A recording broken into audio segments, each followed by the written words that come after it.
அனைவருக்கும் வணக்கம். நான் உங்கள் சாந்தி பேசுறேங்க. இன்றைய பதிவுல நம்ம என்ன பார்க்க போறோம் அப்படின்னா, சனிக்கிழமை அன்று எக்காரணத்தை கொண்டும் இந்த 7 விஷயங்களை செய்யாதீர்கள்னு சொல்லி இருக்கிறேன் இல்லைங்களா?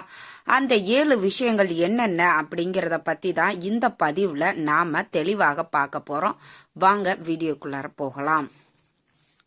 இப்போ சனிக்கிழமை அப்படின்னாலே எல்லாருக்குமே பார்த்தீங்கன்னா பெருமாள் வழிபாடு தெரியும்.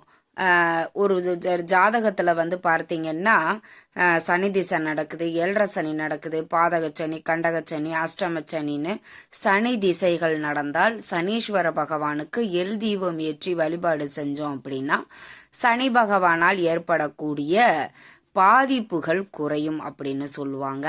சனிக்கிழமைகள்ல எல் சாதத்தை காக்கைக்கு வைத்தால் சனி பகவானால் வரக்கூடிய பிரச்சனைகள் தீர்ந்து விடும்னு சொல்லுவாங்க. சனிக்கிழமையில நம்மளுக்கு இவ்வளவு விஷயங்கள் இருக்குது. அப்பேற்பட்ட அந்த சனிக்கிழமை அன்று செய்யக்கூடாத சில விஷயங்களும் இருக்குது. எக்காரணத்தை கொண்டும் சனிக்கிழமை அன்று இந்த 7 விஷயங்களை செய்யவே செய்யாதீர்கள். ஏன் அப்படி சொல்றேன்னா, உங்க வீட்டுல வறுமைகள், தரித்திர நிலைகள் ஏற்படுவதற்கு இந்த விஷயங்களும் கூட காரணமாக இருக்கலாம். இது கூடவா இருக்கும் அப்படின்னு நீங்க ஆச்சரியப்படுற அளவுக்கு தான் இந்த 7 விஷயங்கள் இருக்கும். அதை நான் ஒன்னொன்னா சொல்றேன். இனிமே நீங்க அந்த விஷயங்களை செய்வதை தவிர்த்து விடுங்கள். சரி, இப்போ சனிக்கிழமையில வீடு துடைக்கவே கூடாது. வீடு துடைக்கிறது, கழுவுறது, இது மாதிரியான விஷயங்களை செய்யக்கூடாது அப்படின்னு சொல்லியிருக்காங்க. முன்னெல்லாம் பார்த்தீங்கன்னா நம்ம வீட்டில் முன்னோர்கள் இருப்பாங்க. அவங்க நம்மளுக்கு வழிகாட்டியாக இருந்தாங்க. இது செய்யணும், இது செய்யக்கூடாது, இதை இப்படிதான் செய்யணும் அப்படிங்கிறத சொல்லி கொடுத்தாங்க. இப்போ முன்னோர்களை நம்ம வச்சுக்கிறதும் இல்லை வேலை நிமித்தமாக நாமளே மாநிலம், வெளிநாடுகளுக்கு செல்லக்கூடிய ஒரு காலகட்டாயத்துல நம்ம வாழ்ந்துகிட்டு இருக்கோம். அப்ப இதெல்லாம் பார்த்தீங்கன்னா இப்ப இருக்கக்கூடிய மக்களுக்கு அது தெரியவே இல்லை. தெரிந்த ஒரு சில பேரும் காலகட்ட சூழ்நிலைக்கு ஏத்த மாதிரி அவங்களும் மாறிடுறாங்க. எப்போ நம்மளுக்கு ரெஸ்ட் கிடைக்குதோ, எப்போ நம்மளுக்கு டைம் கிடைக்குதோ அப்போ நம்ம கிளீன் பண்ணிக்கலாம் அப்படின்லாம் யோசிக்க ஆரம்பிச்சுட்டாங்க. ஆனால் இந்த சனிக்கிழமை நாட்களில் வீடு துடைக்கிறது, கழுவுறது, இது மாதிரியான விஷயங்களை செய்தீர்கள் அப்படின்னா கண்டிப்பாக உங்கள் வீட்டில் பல பிரச்சனைகளை கொண்டு விடும். கண்டிப்பாக இதை நீங்கள் சனிக்கிழமை நாட்களில் செய்யாதீங்க. அதை ஞாபகம் வச்சுக்கோங்க.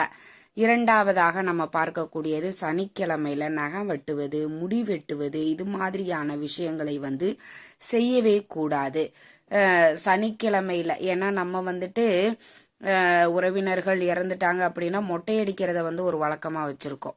அப்ப அந்த சனிக்கிழமை நாட்கள்ல அந்த நகம் வெட்டுவது, முடி வெட்டுவதை தீய காரியத்தை, கெட்ட காரியங்களோடு அவங்க ஒப்பிட்டு பார்த்தார்கள். அப்போ அந்த நாட்கள்ல நம்ம நகம் வெட்டுவதோ இல்ல முடிகளை நாம வெட்டுவதோ செய்யக்கூடாது. மூன்றாவது பார்த்தீங்கன்னா புது துணிகள் எடுக்கக்கூடாது. என்ன இது கூடவா அப்படின்னு யோசிப்பீங்க. இப்போ ஆன்லைன்ல நம்ம வாங்குறோம், அது எந்த நாள்ல அவங்க டெலிவரி பண்றாங்களோ அப்பதானங்க வாங்க முடியும். நீங்க என்ன இப்படி சொல்லிட்டீங்களே அப்படின்னா, நீங்க புக் பண்றது சனிக்கிழமையில இல்லைங்களா, மற்ற நாட்கள்ல புக் பண்ணிக்கோங்க. அது வர்றது பிரச்சனை கிடையாது. ஆனா நீங்க நேரடியா போய் கடைகள்ல புது ட்ரெஸ் எல்லாம் எடுக்கிறீங்க அப்படின்னா கட்டாயம் அதை எடுக்காதீங்க.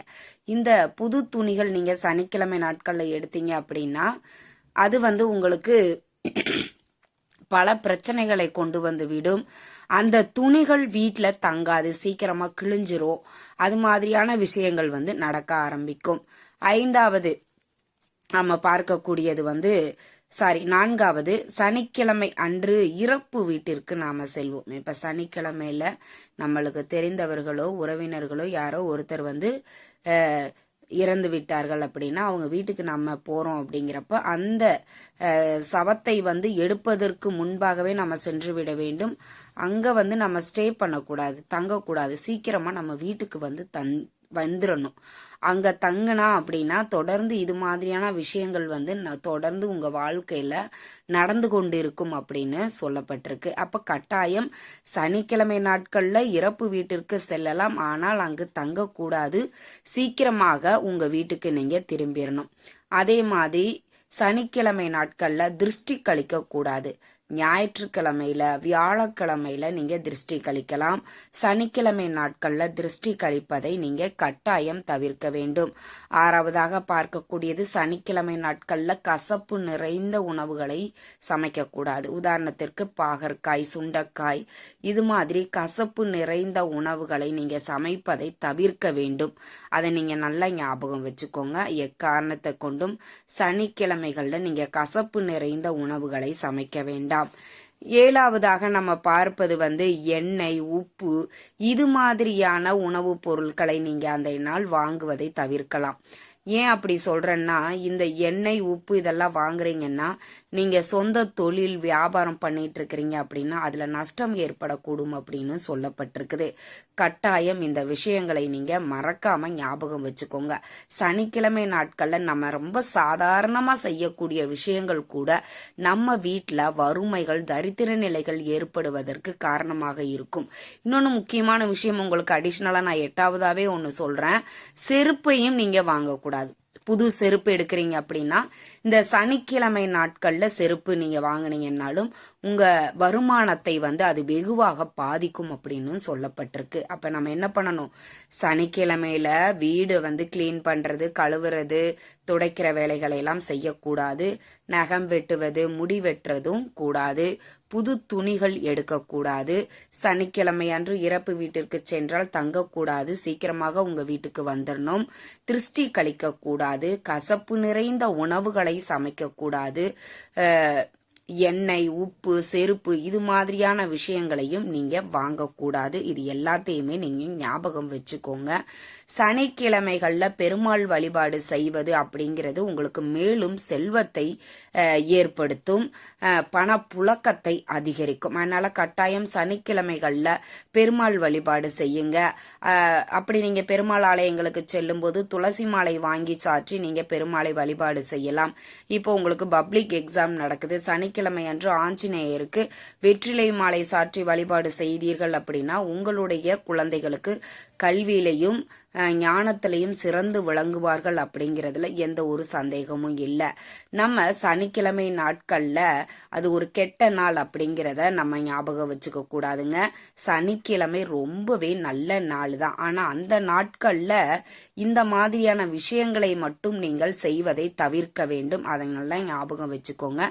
இந்த தகவல் உங்களுக்கு ரொம்பவுமே பயனுள்ளதாக இருந்திருக்கும்னு நினைக்கிறேன். வீடியோ பிடிச்சிருந்தா லைக் பண்ணுங்க, ஷேர் பண்ணுங்க, கமெண்ட் பண்ணுங்க.